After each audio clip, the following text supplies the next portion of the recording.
on. For folks that just joined, welcome to day 3 of the spring 2025 ELO-P Academy, where we're going to be discussing strategies to support attendance recovery. If you don't already know me, my name is Nat Rosales, Specialist for Policy and Outreach at the California After School Network. And before we get started, we're going to go through some preliminary items just so that you're most prepared for today. So today's agenda, we're currently doing the welcome. Then we're going to go into our interactive workshop session. We're going to have closing comments at 11:15 and then a field spotlight to showcase how these promising practices are working in action. And then at the end of our session today, we're going to have interactive breakout rooms. And once you're in the breakout rooms, that's how the session is going to end. You're not going to come back into the main space. And at 12 o'clock, the Zoom and the workshop will end. So in all of CAN's workshops, we emphasize these as shared learning spaces. We hold our workshops as shared learning and collaborative spaces and often update materials with content and resources lifted throughout the presentation. We will share resources and contact info via a Google Doc that all participants can access. This will get dropped into the chat by Malia. And for security reasons, you can't download the chat and you might not be able to copy and paste, but don't worry, you'll have all of those resources. And because Melissa on our team is wonderful and amazing, presentation materials, including the recording, will be available shortly within 24 hours, but most likely less, but keep the expectation for 24 after the workshop. So you should have all that stuff in a timely manner. And this is a recap of our journey so far. So we had our first workshop last week, which was the nuts and bolts on expanded learning and education funding with Tiffany and Heather on our team. We heard a great field spotlight from Jennifer Davis. And then we also heard from Vanessa and Heather on our strategic design journey for the ecosystem plan. And you can scan this QR code or use the bit.ly link to look at all those resources because they are up on our website already. And if you're not already registered for tomorrow's session, you can do that by scanning this QR code as well.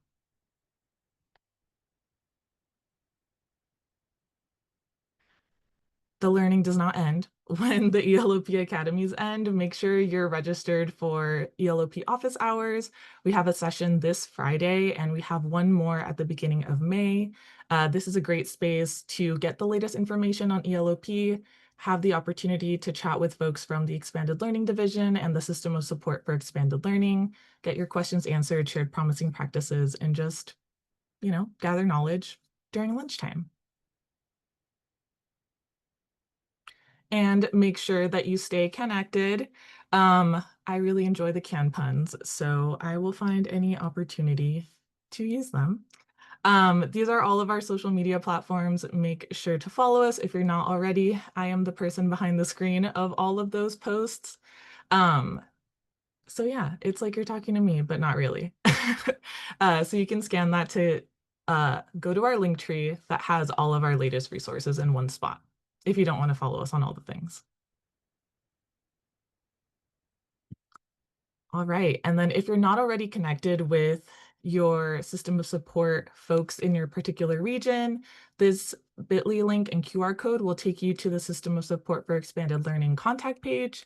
Each region in the state of California has a team that can support you, so make sure that you're connected with the folks that are in your geographical area.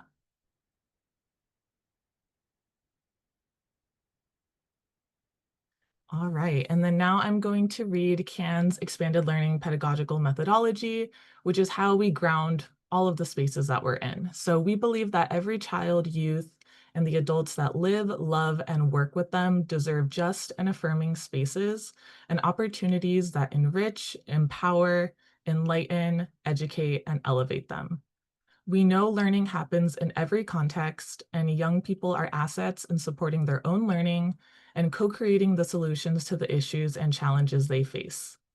Expanded learning OST spaces can be cultivated by anchoring in some core beliefs and shared mindsets. We are rooted in love, and love is shown in our actions and our words. We are asset anchored and driven. We are aspirational in our mindsets, words, and actions. We are connected by our differences because that is what gives us strength and creates our collective. The appreciation of every culture, language, and lived experience is what we leverage to grow and nurture our collective spaces. We make decisions based on elevating the intrinsic gifts, talents, and wisdom of those closest to the problems we work collaboratively to solve. And we learn by doing, and we grow by reflecting on that learning.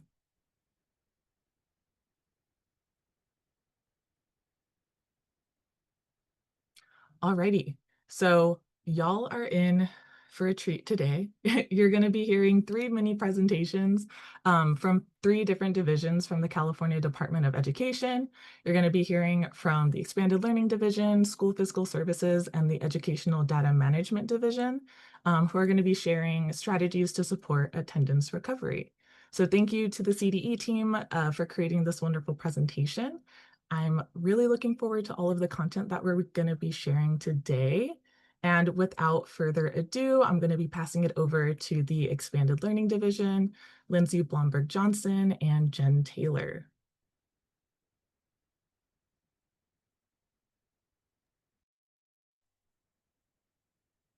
Wonderful. Thank you so much, Nat, for the introduction. As she mentioned, my name is Lindsay Blomberg Johnson. I'm an education programs consultant in the Expanded Learning Division. I represent Region 5, and I'm going to start us off today with our discussion on attendance recovery and ELO-P. So we're going to go ahead and move on over to our first slide. And I'm going to start here with just a quick note before we get into the actual presentation content. And this is just a note to remind everyone that this presentation is intended to be advisory in nature. We won't be able to cover every statutory requirement. We won't be able to detail every exception or situation there might be, but we want to give you some advisory information. We want to remind you that this won't be intended to be the authority for attendance recovery programs. It's more of a starting point and building your capacity as you get to know more about the program. And we will make sure that our contact information is available in the presentation if you do need to reach out regarding specific situations that you need support on. So with that, we'll move on and we're going to start talking a little bit about the purpose of attendance recovery. So attendance recovery was created by new Ed Code sections 46.210 and 46.211 with the purpose of helping mitigate the negative impact that chronic absenteeism has had on academic continuity for students and on LEA's funding. Research has shown that successful measures to confront chronic absenteeism use a range of approaches, and one of those approaches is to give students a chance to make up instructional time that they have missed. So attendance recovery gives LEAs the opportunity to have students make up that lost instructional time and for LEAs to recoup attendance funding. So now that we have a little bit of an idea of what the purpose of the program is, I want to go ahead and give you an overview of the attendance recovery program before we dive deeper into many of the topics that you're going to see on the screen, just to highlight some things that are going to be important to note. So we just talked about the purpose. So I'm going to start with the green section under offering. And I want to first mention that attendance recovery is a voluntary program at both the LEA and the student level. So LEAs can choose to offer attendance recovery programs or not, and students can participate if they want to or not. It's going to be voluntary. Attendance recovery is offered in addition to the existing Saturday school program that you all might be familiar with, and the Saturday school program remains unchanged by the new attendance recovery program. So the note is to remember that they are separate programs and they remain unchanged by one another. And lastly, for this section, ELO-P funds may be used for attendance recovery if certain conditions are met, and we will be discussing those conditions more as we go on through the slides. As for eligibility, beginning in fiscal year 25-26, school districts, county offices of education, and classroom-based charter schools may elect to offer attendance recovery to TK through 12th grade students who are enrolled in classroom-based programs. Eligible students can voluntarily participate, but attendance recovery cannot be compulsory or punitive. So again, we're going to highlight a lot, attendance recovery is voluntary. So moving on to our next overview slide, in order to generate in order to generate average daily attendance, or ADA, as you'll hear us say throughout the presentation, through an attendance recovery program, LEAs must adhere to certain requirements, including the following. The attendance recovery program must be under the immediate supervision and control of a certificated employee of the LEA. Students must remain in appropriate student to certificated employee ratios while they receive in-person instruction that's substantially equivalent to their regular instructional program. And lastly, for here, the minimum daily minute requirements must be adhered to by all LEAs. And these requirements will be included in an LEA's annual audit process to verify compliance. As for limitations of the attendance recovery program, attendance recovery sessions do not count toward regular instructional time, and the maximum amount of ADA that can be recovered is capped at 10 days per student per fiscal year, or a student's total absences for the year, whichever is fewer. And lastly, to note, attendance recovery programs can be operated before school, after school, on weekends, and on intersessional or non-school days. You'll hear those terms used interchangeably, intersessional and non-school days, and we're going to mean the same thing. LEAs that do elect to operate attendance recovery programs should provide access to the program at least once per term. So this could be a semester or a trimester, just depending on how their calendar is structured. And any ADA generated by attendance recovery applies to the fiscal year that the attendance recovery program was operated. So you cannot apply ADA to previous or future fiscal years. It's applied to the fiscal year in which the program was operated and attended.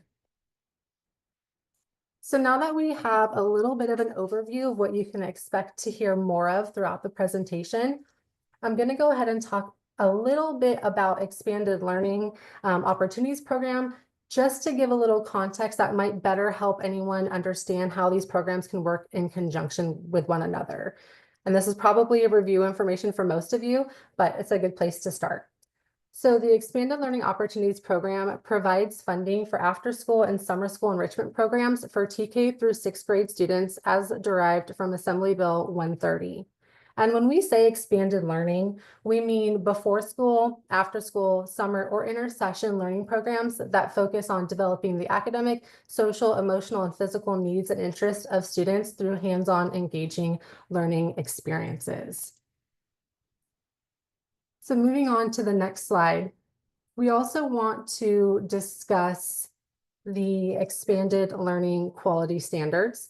So ELO programs are aligned to the quality standards for expanded learning, which describe what high quality programs look like at the programmatic staff and participant levels.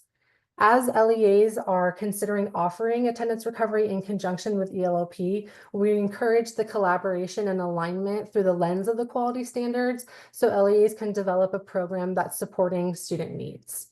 And you can find out more about the quality standards and about the continuous quality improvement process if you're not familiar at this link to the CDE webpage that we had for you here.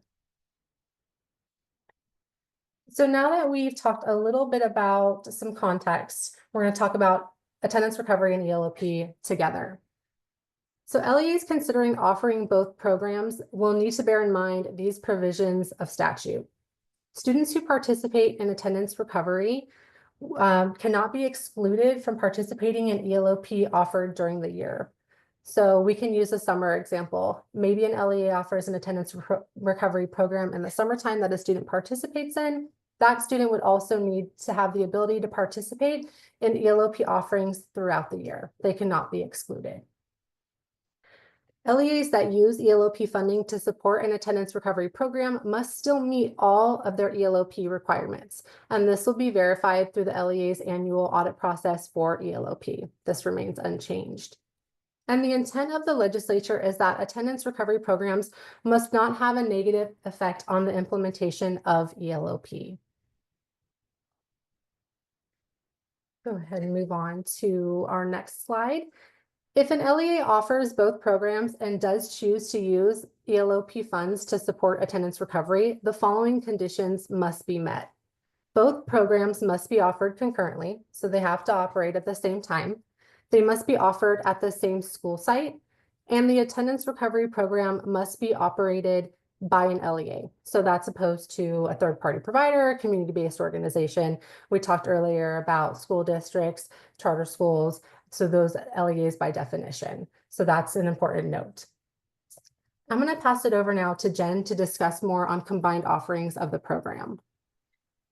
Thanks, Lindsay. So I think a big piece too, when we're talking about use of funds, those specific 3 conditions that Lindsay just referenced, they are actually in ELO-P Ed Code.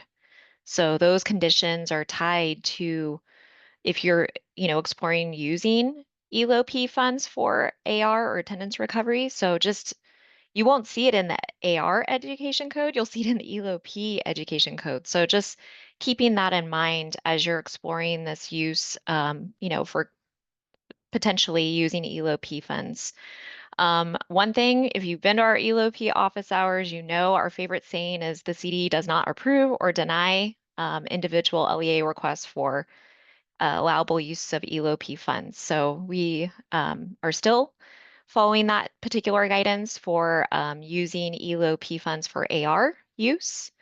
And then just keeping in mind that, if you intend to use ELO-P fund for AR, that you meet those conditions that Lindsay just mentioned in the previous slide. So you want to make sure that you meet that, make sure they're reasonable and necessary, documented, should be consistent with all your policies and procedures. So, always having particular policies and procedures in place for for anything really, you want to make sure you have policies and procedures and documentation. It is also our, CE guidance that LEAs revise and update ELO-P plans to reflect how ELO-P funding will support AR. So if you're, LEA is choosing, if you wish to utilize it for AR, you want to make sure that you revise to reflect that. We did release the most current plan template in November of 2024, so would highly encourage looking at that plan template.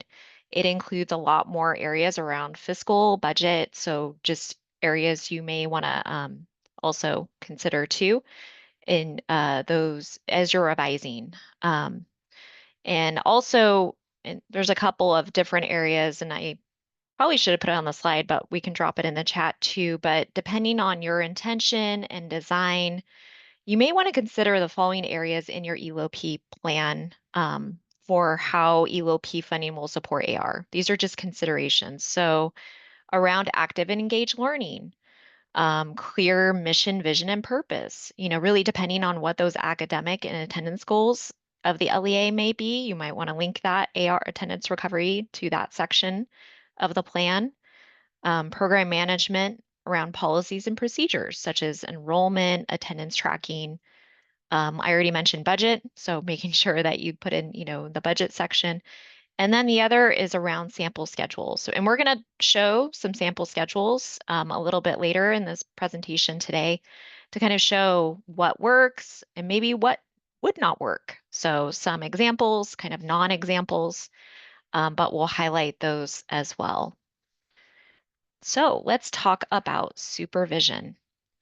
A little bit, with supervision, ELO-P and AR have distinct requirements. So they have specific education code requirements that apply. When they are offered together, the most stringent requirement applies. And so in this case, AR supervision requirements are, for certificated employee. And I have a visual on the next slide, but really, making sure that if you are utilizing ELO-P for AR, that you are following the most stringent requirement, even if there's a commingled classroom too.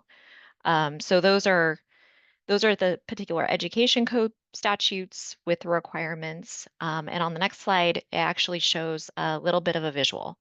So you'll see, we also have on here the ratios too. The ratios are the same with ELO-P. We're used to 1 to 10 ratio for TKK, 20 to 1 for all other grades. That still follows. So you'll see that's kind of across the board. It's that first column or first row, I should say, where ELO-P is specific to LEA's minimum qualifications for an instructional aid, AR certificated employee of the LEA that claims the apportionment, ADA apportionment. So we want to make sure certificated employee of the LEA.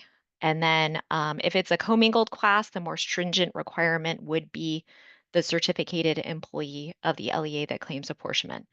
So it kind of goes together with that column on the far right, but you'll see that depending on how kind of the conditions are, depends on the staffing requirements for that. So just being cautious of when there's a kind of a combined group or together.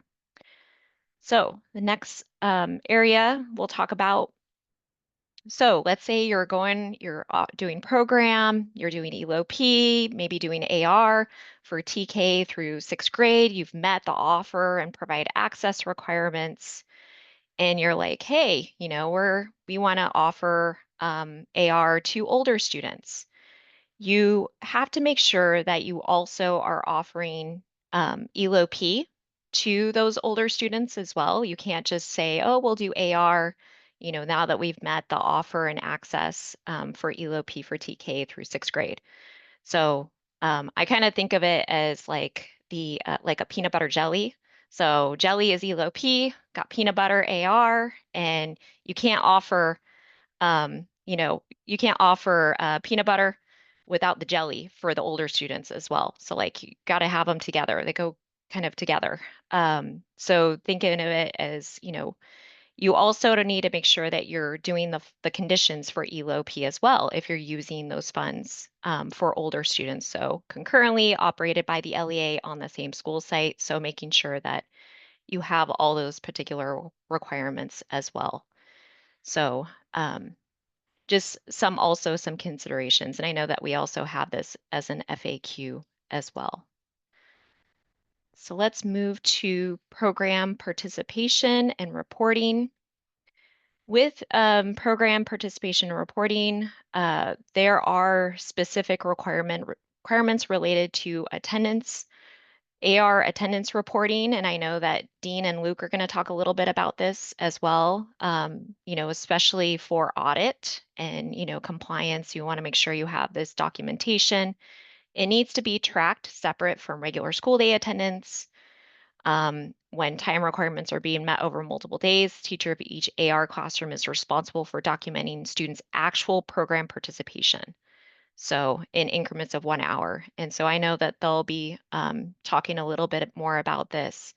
But we also wanted to kind of also mention the ELO-P participation, kind of preview for tomorrow for day 4, unlocking data collection.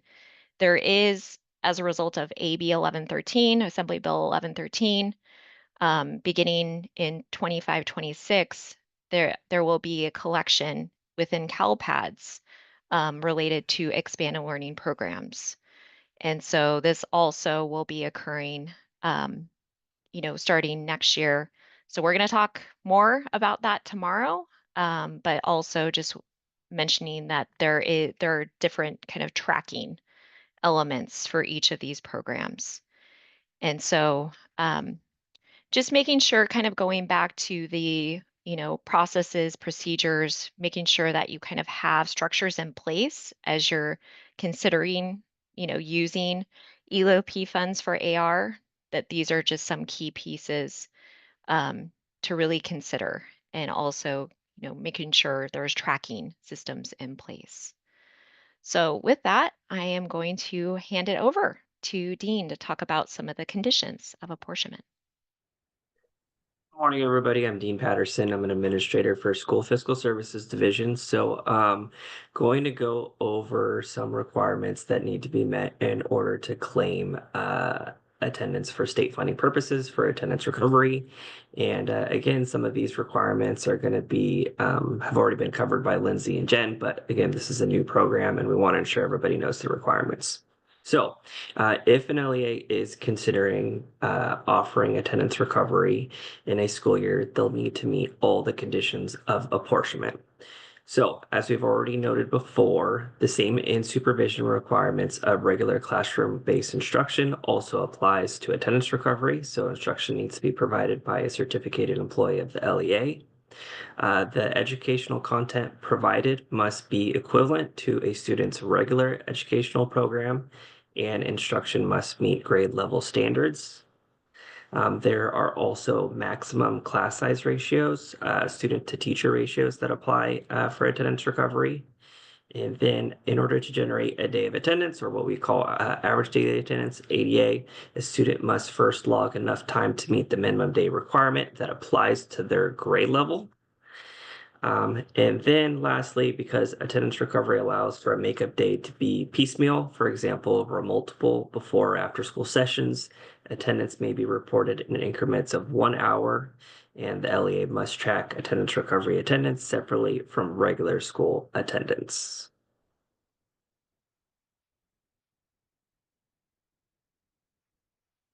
As far as supervision requirements, again, attendance recovery must be provided by a certificated employee of the LEA.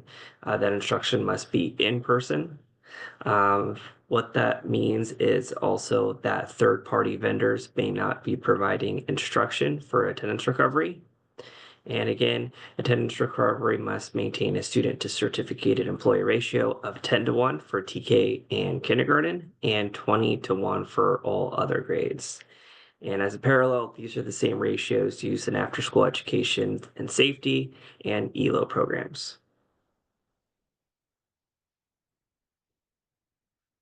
Students generate attendance for apportionment when they are engaged in educational activities that are equivalent to regular instruction and are aligned to the content standards of the student's applicable grade level.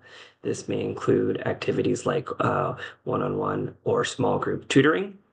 For students with an IEP, they may participate in attendance recovery, and they'll be educated consistent with the goals outlined in their IEP. When a student's IEP plan specifies an alternate minimum school day, which may be lower than the applicable grade level minimum school day, that length of time applies for their attendance recovery participation.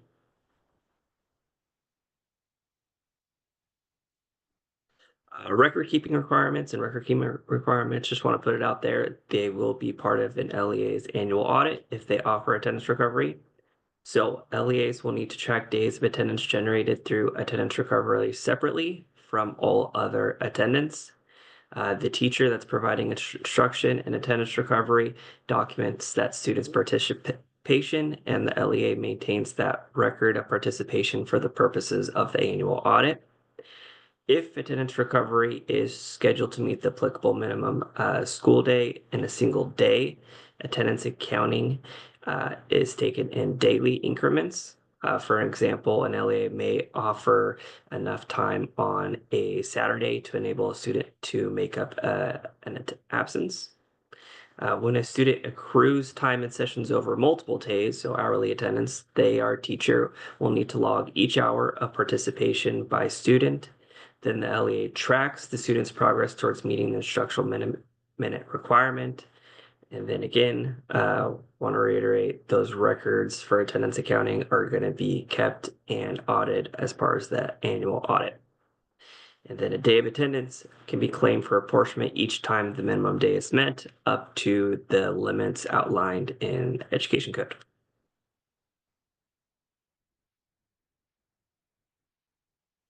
So as far as limitations for attendance recovery, there is a student cap on the total attendance that can be earned through attendance recovery in any given fiscal year. The amount of ADA that can be claimed for an individual student is capped at the lesser of 10 days of attendance, or the total number of absences the student accrued that school year. If a student does not have any absences at the time of attendance recovery reporting, or all of their absences in the record have already been offset, or they have the LEA cannot claim any more attendance recovery attendance. Attendance recovery ADA is credited to an absence in the school year in which the program operated. No more than 1 day of attendance may be claimed per calendar day of participation. School districts will ensure this by crediting ADA to a week in an attendance month where an absence occurred, not to exceed 5 days per week. This is also similar to how Saturday school statute applies. And then lastly, attendance recovery sessions are not included in instructional time for the purposes of meeting an LEA's annual day and minute requirements. And now I'm going to go ahead and hand it off to Luke. Good morning. I'm Luke Bailey, a consultant with School Fiscal Services Division at the CDE, and I'm going to take a few minutes to outline the process that LEAs will follow to claim the attendance of students in attendance recovery, or AR. So when a student misses a day of school, the teacher documents the absence in the attendance record. And then when the student participates in AR, the LEA maintains a record of this attendance in daily or hourly increments as appropriate.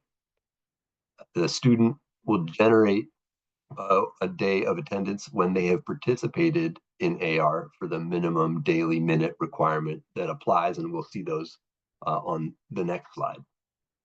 Once the LEA determines that the student has met the instructional time required, an addition is made to the attendance records to reflect that recovered ADA. To comply with audit and reporting requirements, this AR attendance has to be tracked separately from all other attendance. As such, an LEA's student information system should have a way to credit a day of AR attendance to the week when the student was absent without removing an absence code. Next slide, please. This slide summarizes the minimum day requirements that apply to all LEAs offering AR programs. The most significant change to note here with attendance recovery programs being established is that the minimum instructional day requirements that already apply to school districts will now apply to all LEAs, including charter schools, for the purpose of AR programs. As LEAs adjust their record-keeping systems to incorporate an AR program, they must account for the grade of the student, the school setting that may apply in cases, and also whether the individual has an alternative minimum day per their IEP.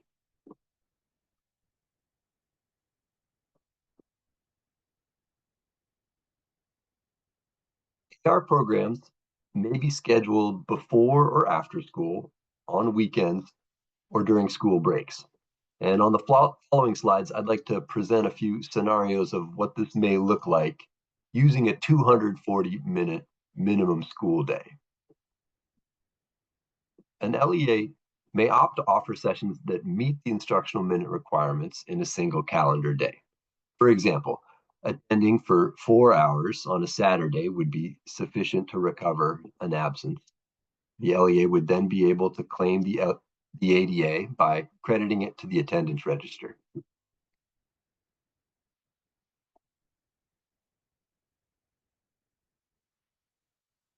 As mentioned, LEAs can also offer AR in increments of 1 hour, allowing the students to meet the requirement over several days. For example, here, a student with a 240-minute minimum day is absent on Monday, but attends an hour of AR before the beginning of the instructional day every day for the rest of the week. AR programs, I should note, are exempt from the late start provisions in Education Code. So this approach would also suffice to make up Monday's absence, as long as the teacher has documented each hour of the student's participation. And then to meet the audit requirements, those records would need to be maintained to back up the participation time that led to each day of attendance claimed.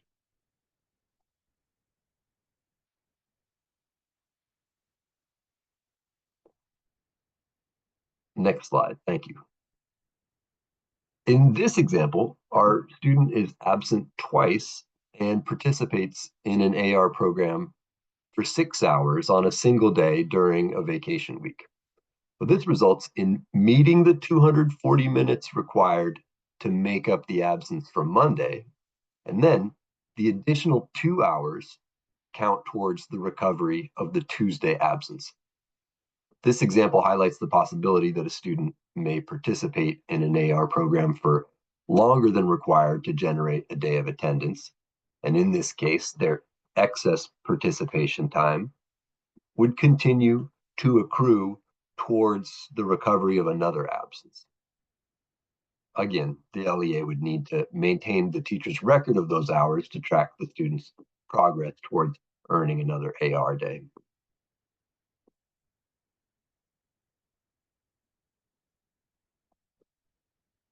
I hope that those examples have been helpful, and in a moment, I'm going to turn it back over to our EXLD colleagues.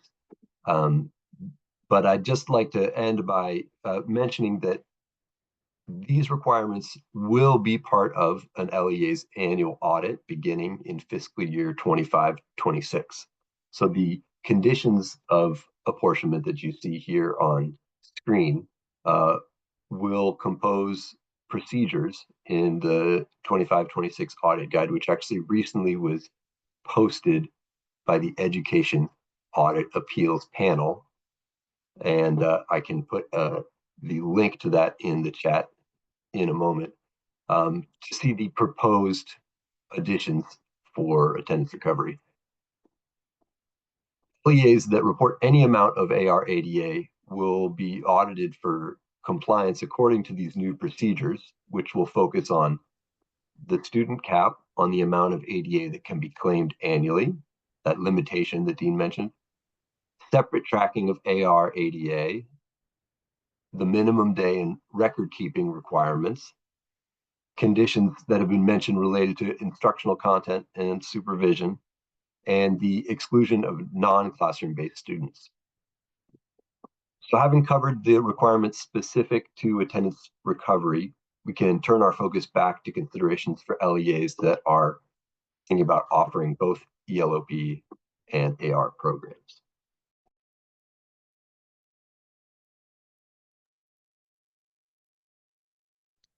Thanks, Luke.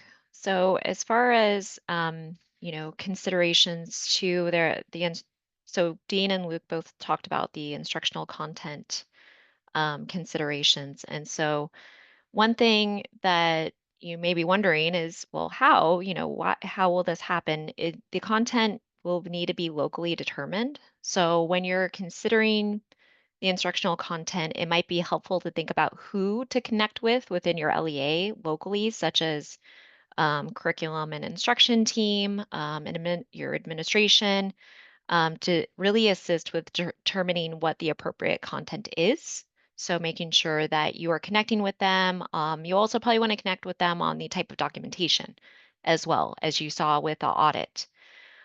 Students in AR, like has been mentioned already before, have to be engaged in educational activities and content aligned to grade level standards that are equivalent to the regular instructional program. As far as ELO-P, students in ELO-P must be provided with educational literacy elements. And so we have examples on there, which can include tutoring, homework assistance, all of the above. So those are really, they're both reviewed in audit or monitoring process for ELO-P monitoring. The next slide just shows an example of just a simple example of what this might look like for a grade level, like grade 1, activities related to AR, and then for ELO-P, just to show an example of what it may look like. They are two kind of distinct requirements that will be verified separately. And so that's just showing an example of what that could look like. So as far as, additional considerations as you are, considering using ELO-P funds and really kind of exploring the idea. On the next slide, we're going to talk a little bit about some of the record keeping processes that you want to have in place. And I forgot to mention earlier when we were talking about, policies and procedures, you want to make sure that there are policies and procedures related to student safety. Student safety is priority, and making sure that as you're exploring the idea of using ELO-P funds for AR, and even if you just have ELO-P or AR is you're not even using ELO-P funds for AR, right? Like having procedures in place are key. So I don't know if the next slide is up. I'm still seeing instructional content here. Oh, thank you. Appreciate it. So here are just some considerations as you are developing or considering this.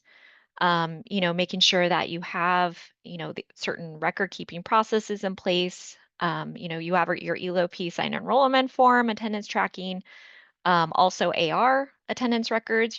You've heard that over and over again as well, that's audited. And that, students, what you are trying to identify those students that maybe would be AR would be good for the students, potentially, chronically absent students. Doesn't have to be chronically absent students. It doesn't say that, but definitely might want to consider that as like, the target student group. So there might be other ways, other data sources you may want to consider. So you might want to look internally and consider some of those as you're exploring some of those pieces. So I think those are some of the other considerations. We're going to get into some of the scheduling now. And I'll kick it to Lindsay. Yeah, thank you, Jen. So Jen mentioned earlier that we wanted to show you some schedule scenarios, some visuals. We know it can be a little hard to kind of think through, like, what does this look like when they're saying in conjunction? What does this mean? We've heard commingled, we've heard all of these things, and we don't know what that looks like. So we do want to go over some samples because there are a variety of ways that an LEA could decide to operate the programs in conjunction in terms of what that looks like in scheduling. So the samples are going to just give you some ideas of how these programs could be structured in conjunction, but they're not going to be exhaustive. They're not going to cover every scenario. I already see there's a lot of great questions in the chat. You're probably going to put some in the chat about what about this, about that we're not going to be able to cover in these visuals that we may need to talk a little bit more offline. So for these, just know, again, they're not going to be inclusive of all scenarios that might be acceptable ways to run the programs. And also in these, just assume that the program requirements for both ELO-P and attendance recovery are being met. So you've heard now a little bit about student to staff ratio, you've heard about supervision requirements. So we're assuming those things are in place on these visual examples. Otherwise, it would be really hard and take a long time to talk through all of those things. So assume that all is right with those requirements when we show you these pictures, okay? So we're gonna go to our first sample. So sample one, what you're looking at here is a sample after school ELO-P only schedule where attendance recovery is not included. So we want to start here before we get things a little more confusing with attendance recovery. So this is ELO-P only. You have the school days noted here from 8 a.m. to 3 p.m. And then you see the different elements of an ELO program taking place from 3 p.m. to 6 p.m. So you've got snack or a supper happening, you have homework and tutoring time, and then you have a variety of enrichment activities that students can choose from throughout the rest of the time before the program ends. So you might already be used to seeing something like this. This might not be very unfamiliar to you. Again, we're just kind of setting the stage of an ELO program after school before we add attendance recovery into the mix. So we're going to go ahead and go to the second sample. So sample two is where we will add attendance recovery into the mix. So this is our sample of an after-school ELO program and attendance recovery program where attendance recovery is being run in a separate classroom than the ELO-P offerings. So we highlighted in yellow attendance recovery. So you see that here. You see it taking place for a couple hours.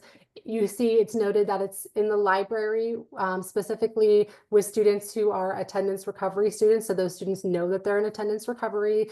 They've voluntarily decided to be in attendance recovery. So that's where they are. And you see elsewhere in the schedule that ELO-P activities are taking place in other spaces and other classrooms. So again, separate spaces on campus, on the same school site, happening at the same time. So that's kind of trying to highlight that. Another note on this sample is that attendance recovery students could choose to participate in some of the ELO-P activities before or after their time in that yellow block of attendance recovery if they want to. They don't have to. They could just come for attendance recovery and then go home if they want. But they could stay. They could come before attendance recovery and have snack and do homework and jump in. And then after attendance recovery, when they're done with their session, they could go and partake in some of the enrichment activities. So that's up to them. It just has to be an option for them. They have to have the ability to participate. And this is going to be true for all of the examples that I go over. Okay. So we're going to move on to sample 3. So sample 3 is an after-school ELO-P and attendance recovery schedule where attendance recovery and ELO-P are run in commingled classrooms. So you heard Jen talk earlier about commingled settings a bit. You saw the supervision breakdown chart. This is a representation visually of that happening. And I saw in the chat a question. So maybe this will address that question, and we can always talk more in the breakout rooms of what that looks like. But what you're seeing here is you're seeing attendance recovery in yellow. It's taking place in a couple classrooms, classrooms A and B. You have attendance recovery students in those classrooms that they would be engaged in content that's substantially equivalent to their regular instructional program. We've heard a little bit more about what the instructional content requirements are for those students. So that's what they would be doing in classrooms A and B. And then you're also seeing that there's ELO-P offerings taking place in those same classrooms where ELO-P students, who they know they're ELO-P students, would be engaged in their own activities during that same time. So a shared space, separate things happening. Again, we're assuming that the supervision requirements, there's a certificated teacher in ratio that's needed for attendance recovery, and so on and so forth. So this sample shows how an LEA could utilize a commingled setting if they wanted to or if they needed to based on staff, space. This is just an example of one way that that could look, okay? So we're gonna move on to sample 4. So this is going to set a stage for a non-school day or an intersession ELO program. Again, we're starting without attendance recovery in the mix just to keep things clear to start. And then this one, you're seeing that we have a 9-hour day from 8 a.m. to 5 p.m. The entire day is filled with ELO program components. So similar to the other components that you saw in our previous visuals. Again, probably something you could be used to maybe in summer during a school break that's a non-school day break where a 9-hour program is happening. So that's setting the stage before we add attendance recovery in our next slide for sample 5. So for sample 5, this is, again, our non-school day ELO-P and attendance recovery schedule, where we have attendance recovery, again, running in a separate classroom than the ELO-P offerings. So you saw it separated in a school day sample. This is it separated out in a non-school day. So you're still seeing a full 9-hour day of ELO program opportunities happening. They're taking place in different spaces and different classrooms on campus, but you're also seeing attendance recovery here in yellow taking place for a 2-hour span. Again, just an example, 2 hours, it's in the library, and ELO-P activities are still going on elsewhere on campus, okay? So there's still 9 hours of ELO programming, and you also now have attendance recovery with attendance recovery students in their session in a different space. And again, just want to note once more that Same applies in the non-school day example, that these attendance recovery students need to have the ability to participate in any of the ELO program activities they want on this schedule when they're not in their attendance recovery session. So that's important to remember.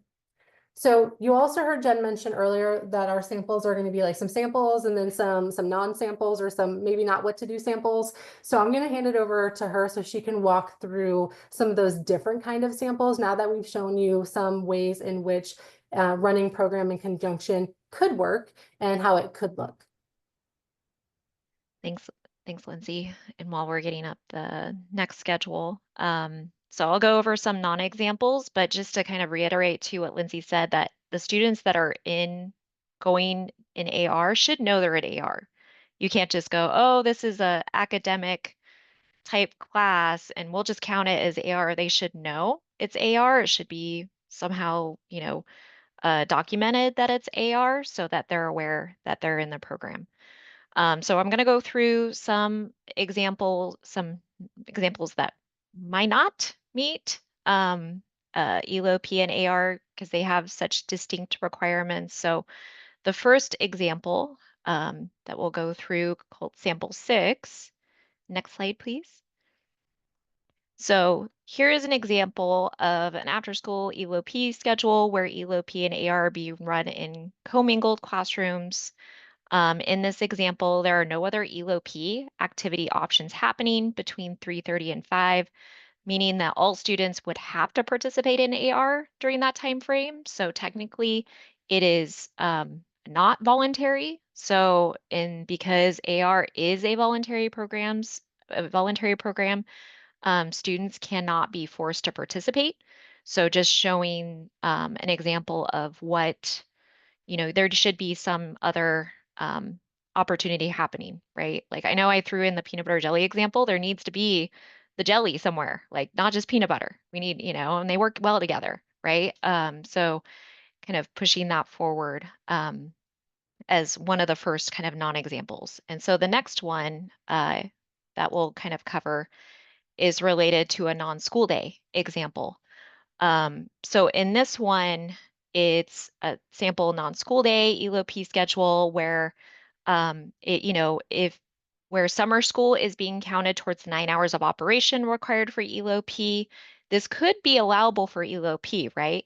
However, if the LEA is considering using that summer school time to also count for AR, that would not be allowable because, again, there are no other ELO-P activity options happening between 10 a.m. and 12 p.m., meaning all students would have to participate in AR during that time frame. And again, it's not voluntary, so therefore this would not meet the requirements of both programs. So once again, you need to have, both kind of concurrently at the same time. So we hope these samples were a little helpful, give you ideas. I've been seeing a lot of messages in the chat. We will have this available, the slide deck, so that you can use it while you are considering for planning. And with that, I think we're going to talk about data. So I'll pass it to Paula. Great, thanks. Good morning, everyone. I'm Paula Mishima, and I'm with the Education Data Management Division in the department, and we oversee CalPads. The reason why we are collecting some data regarding to attendance recovery in CalPads is because of the requirement that we develop an alternative chronic absenteeism rate and provide that on our DataQuest site. It won't be included in the dashboard this year, but that is the reason why CalPads is involved in this program. So just by way of a little background, since I know not all of you are probably familiar with CalPads, but in CalPads, we currently collect from LEAs who actually submit and certify at the end of the year cumulative attendance and absence data for each student at schools in the LEA where they are enrolled. These data are collected on something called the Student Absence Summary or STAS file. And it's used to develop the chronic absenteeism rate indicator on the California school dashboard, as well as to report publicly on DataQuest. So we are leveraging this existing data collection file in our existing end of year data submission to CalPADS to collect some additional data for attendance recovery. Okay, next slide. So what will we be collecting? So as part of the 25-26 end of year submission, so we won't actually be collecting the data till the end of the 25-26 school year, but LEAs, if they're going to participate in AR this year, are going to have to start collecting the data once they start providing the program. So that's why we've been doing a lot of communication up front. We've worked with the student information system vendors. We've talked to other vendors, basically to make sure that they understand what we will be needing from CalPADS so that they can ready their systems. So what we will be collecting is LEAs may report up to 10 AR days earned by students who are enrolled at schools in the LEA during the year July 1 through June 30th. That means that should an kid earn some attendance recovery days, for example, in the summer, when they're not even enrolled in a particular school in the district yet, that those can be captured by the LEA. LEAs may report those AR days at any school in the LEA where the student was enrolled and had absences. But LEAs will not be able to report more than 10 AR days for a student, or the number of days a student was absent at schools within the LEA, whichever is less. So the CalPADS folks will probably have questions about this, because usually in CalPADS, when we collect data for a student for the school where they're enrolled. AR kind of breaks all of those rules, because a kid can earn attendance recovery days when they're not actually enrolled in a particular school in the LEA. So it becomes, it's up to the LEA then as to where they want to attribute those absences. The only rules we'll have in CalPADS is to say that if they report a certain number of AR days at a particular school, then the kid needs to have been absent at that school for that number of days. But overall, LEAs are capped at reporting a total of 10 AR days per school that a student attends at the LEA. So I know that's probably really confusing, and we can talk about that more at the breakout, in the breakout session. Okay, next slide. AR days can only be reported for students in grades TK through 12. And the other thing that we just want to stress is that all the other fields that LEAs currently report on the status file are to be populated as they have always been populated, with no changes. There was some concern that LEAs would get confused and would reduce the number of absent days for the number of AR days the student earned, but we don't want that. They should do everything the way they've always done it, and there'll just be a new field to collect attendance recovery days that a student earned. Next slide. Okay, so as part of, I think I actually kind of already explained this, but as part of the end of year 3 submission, this is our slide where we talk about the fact that we're also collecting a new collection for the number of expanded learning program days that a student participated in. In fact, there's going to be a whole other session on this tomorrow, another academy session on this, specifically talking about the collection of expanded learning program days. We just want to emphasize that that's a separate collection from the collection of attendance recovery days. Okay, so extended learning or expanded learning program collection is separate and apart from, and the data will be collected differently than the collection of the attendance in AR days. And next, I think there is one more, so that's it. So that's it for my slides. And if you have more questions, feel free to come to the breakout room. Otherwise, I'm going to toss it back to, I believe it's Nat. To Nat. Yeah. Thanks, Paula. Thank you to all of our CDE folks that shared valuable information on attendance recovery today. I totally build up my capacity. I've seen that the chat has been super active throughout this entire session, so hopefully you were able to, learn something today along with all of us. So as we said at the beginning of the session, make sure that you're connected with the System of Support for Expanded Learning. We're here to support you. If you're not already connected with your folks, make sure that you are. Thank you for participating in today's session. CAN strives on CQI, continuous quality improvement. So please make sure to fill out the feedback form if this is the last session that you're going to be attending for our academies, or if you have stuff that is at the top of your mind that you want to make sure that we know, please feel free to fill out the feedback form. If you're going to be joining us tomorrow, you can hold off and just submit one survey for all 4 sessions. But whatever is easiest for you, you have that link there to make sure that we get all of your feedback to make these academies as helpful to you as possible.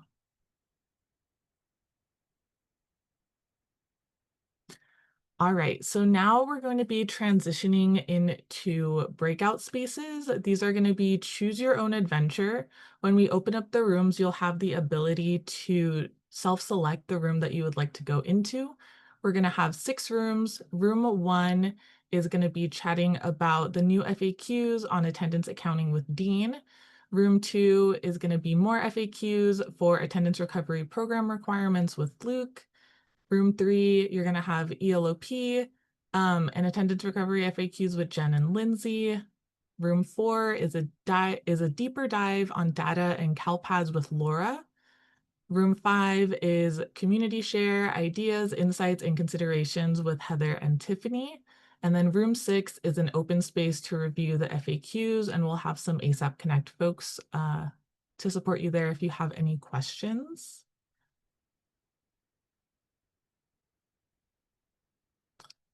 Alrighty, so we'll be opening those breakout rooms shortly.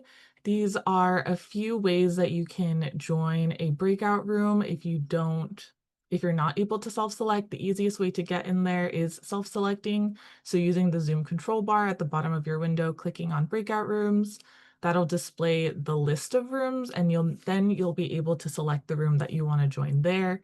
If for some reason you're not able to have that function, then you can rename yourself with the room that you would like to go in, and someone on the CAN support team will be able to put you in the room that you would like to go into. And then if you can't do either one or two, just hang out in the main space, and then we'll help you get into the room that you would like to be in. As a reminder, once you're in breakout rooms, we're not going to come back into the main space. So you'll be in breakout rooms until 12, and then we'll be closing out the Zoom, and that'll be it for today.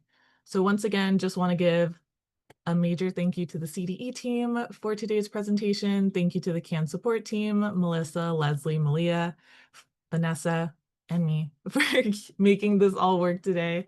Yeah, and then we'll open those breakout rooms shortly.